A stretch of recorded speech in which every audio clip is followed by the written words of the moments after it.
ये बात उन दिनों की है जब मैं मुंबई में रहता था। मैं और मेरा दोस्त दोनों ने मिल करके एक चौल में एक रूम लिया था।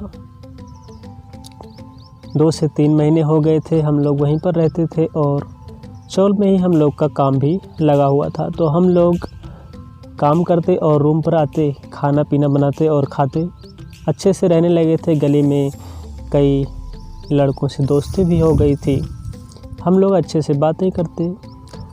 जैसा कि आप सभी लोग जानते हैं, जब हम सभी की उम्र 18 से 20 के बीच होती है तो हमारा दिल धड़कने लगता है। वैसे ही हमारे बीच भी ऐसा ही कुछ हो रहा था।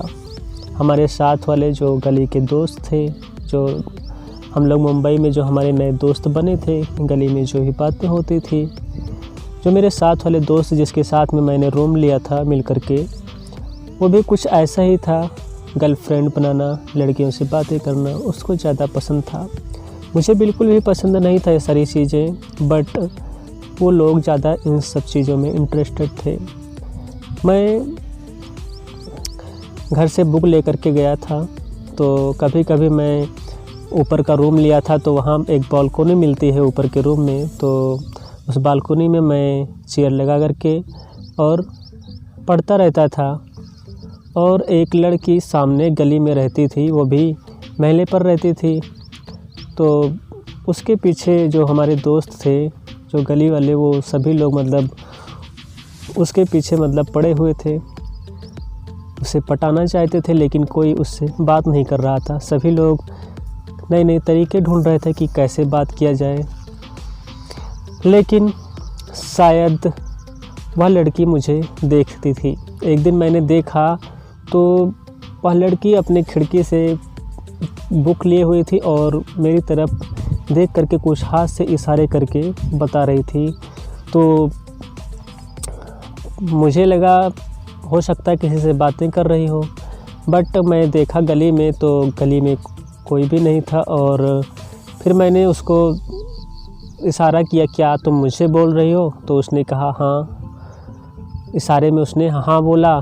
तो मैंने उससे इशारे में पूछा क्यों? तो उसने जवाब पता नहीं क्या दिया इशारे में, मुझे समझ ही नहीं आया क्या उसने जवाब दिया, बट मुझे ऐसा लग रहा था कि शायद वह मुझे पसंद कर रही है।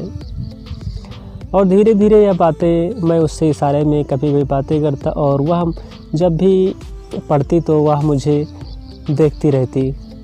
मुझे समझ नहीं आ रहा था कि वह पढ़ाई कर रही है कि वह मुझे देख रही है। काफ़ी दिन हो गए थे। एक दिन जो जिसके साथ में मैंने रूम लिया था मिल करके, वह ऊपर आया और कहा, ओ तो इसलिए तू बालकोनी में बैठता है?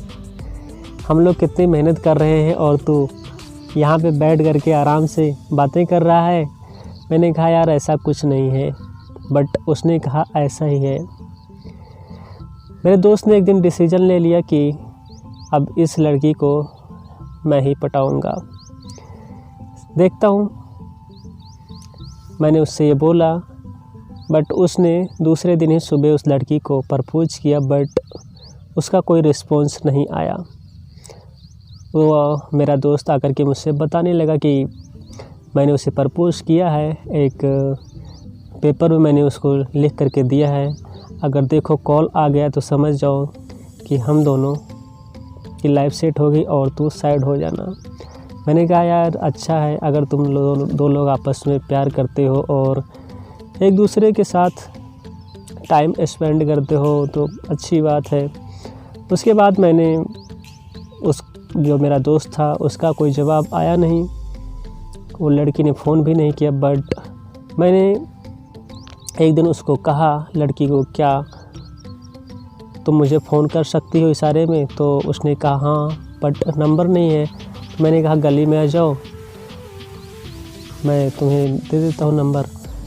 गली में वो आई तो, लेकिन मुझे काफ़ी डर लग रहा था, इसलिए मैं उसे नंबर नहीं दे पाया।